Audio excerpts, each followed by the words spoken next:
Assalamualaikum warahmatullahi wabarakatuh. Untuk kali ini kita lanjutkan materi yang selanjutnya. Kemarin saya baru menugaskan terkait dengan aplikasi di Classroom. Kali ini saya akan memperkenalkan kaitannya dengan media penyimpanan.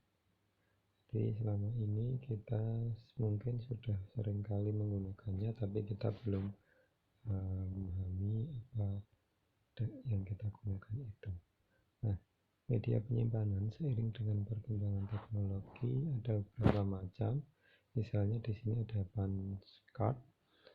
Ini selembar kertas yang ada lubang-lubangnya. Terus kemudian ada punch tape, hampir sama dengan punch card tadi, tapi ini bentuknya berupa pita begitu. Gulungan pita, ada lubang-lubangnya. Terus kemudian ada selektron tube. Ada juga magnetic tape, ini juga pita tapi pita magnetik, terus berkembang menjadi compact cassette.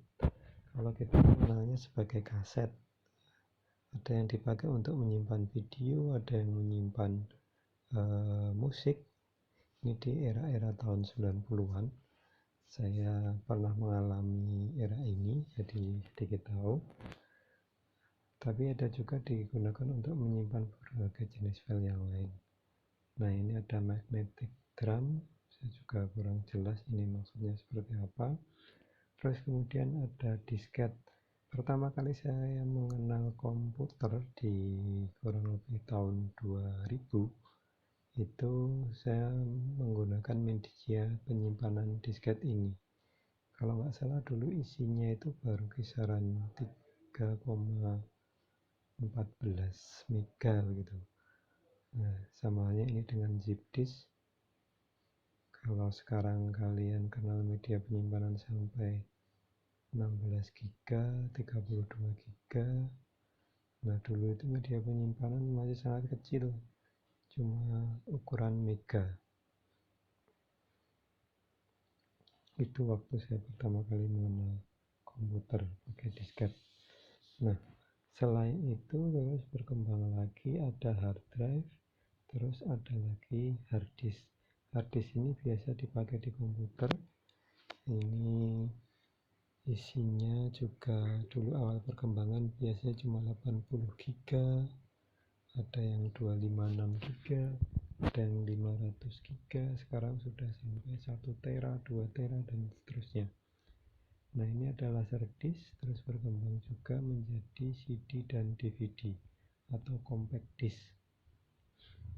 Nah, saya pernah mengalami era ini, saya pernah pakai compact disc itu kalau nggak salah dulu isinya cuma kurang lebih 750 MB. Terus kemudian kalau DVD itu sampai 4,5 GB. Proses penyimpanannya agak sedikit ribet karena harus melalui proses burning atau pembakaran. Pembakarannya bukan dibakar dengan korek tapi di aplikasi di komputer. Nah, terus berkembang lagi ada penyimpanan dengan ukuran yang lebih kecil, yakni memory card atau kita kenal dengan MMC, yang ukurannya mungkin sekarang sudah sampai 256 GB dan sebagainya.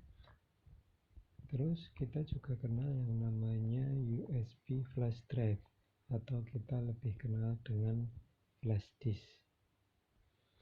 Nah, ini ada hard disk eksternal. Kalau hard drive tadi itu biasa dipakai di komputer, tapi kalau hard disk eksternal ini media penyimpanan yang bisa kita bawa kemana-mana, namun ukurannya lebih besar.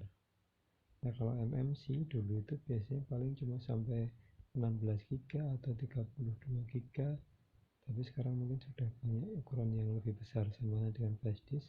Nah, hard disk itu dulu punya penyimpanan yang lebih besar.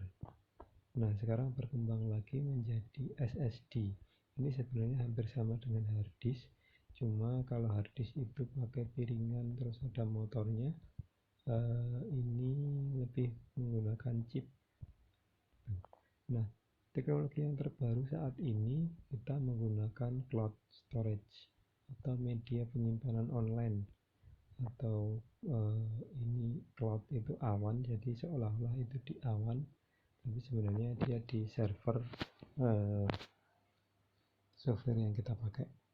Nah, cloud storage sendiri ada beberapa merek yang bisa kita pakai. Nah, yang sering kita pakai ada Google Drive. Ini yang paling familiar buat kita karena setiap kali kita pakai handphone Android, kita pasti menggunakan akun Google, dan di dalam handphone tersebut sudah tersedia aplikasi Google Drive. Selain Google Drive, kita juga menggunakan OneDrive, ini punyanya Microsoft. Terus kemudian ada yang mungkin pernah dengar Dropbox, ini juga merupakan aplikasi atau media penyimpanan online. Kalau Google Drive itu biasanya dibatasi maksimal sampai 15 GB, tapi katanya yang untuk akun belajar ID itu bisa unlimited, termasuk yang Microsoft itu juga kalau tidak salah ini sampai 5 tera kalau tidak salah, saya agak lupa. Nah, Dropbox saya tidak tahu karena jarang sekali pakai. Terus MyCloud itu juga ada, terus Amazon Drive, dan di sini dicontohkan Digu. Media penyimpanan ini ada yang sifatnya gratis, ada yang sifatnya berbayar. Gratis itu biasanya terbatas, tapi kalau berbayar itu mungkin kapasitas penyimpanannya lebih besar. Termasuk kalau kalian menggunakan nomor handphone dari Telkomsel, itu ada namanya My Telkomsel. Di situ dia ternyata juga menyediakan media penyimpanan online secara berbayar, setiap bulannya berapa ribu begitu, terus kita bisa nyimpan di sana. Keunggulan dari penggunaan media penyimpanan online ini tentu selama kita menggunakan perangkat, entah itu komputer, entah itu handphone yang bisa terkoneksi dengan internet, kita bisa mengakses file-file yang kita simpan di media penyimpanan itu dari mana saja. Sementara kalau kita menggunakan media penyimpanan offline tadi yang ada banyak sekali, entah itu flash disk, MMC, atau hard disk eksternal, dan lain sebagainya. Ini kalau kita ketinggalan media ini, tentu kita tidak bisa mengakses file yang kita butuhkan di dalamnya. Tapi kalau pakai cloud system atau cloud storage, kita bisa mengakses dari manapun. HP-nya boleh beda, selama kita masih bisa mengakses akunnya dan bisa terkoneksi dengan internet, maka file-file di dalamnya bisa kita akses. Mungkin itu penjelasan dari saya terkait media penyimpanan. Untuk tahu lebih detailnya dari masing-masing media penyimpanan ini bisa kalian cari di internet. Di situ nanti mungkin akan dibahas lebih detail. Saya pun juga tidak memahami secara detail terkait dengan media penyimpanan ini, terlebih kaitannya dengan yang sudah lama gitu, dan sekarang mungkin sudah tidak digunakan. Misalnya zip disk ini atau disket dulu saya menyebutnya, itu sudah sangat jarang sekali dan susah untuk ditemukan. Bahkan beberapa perangkat komputer yang baru sudah tidak support lagi untuk membaca atau menggunakan media penyimpanan itu. Mungkin itu untuk penjelasan dari saya cukupkan sekian. Terima kasih. Assalamualaikum warahmatullahi wabarakatuh.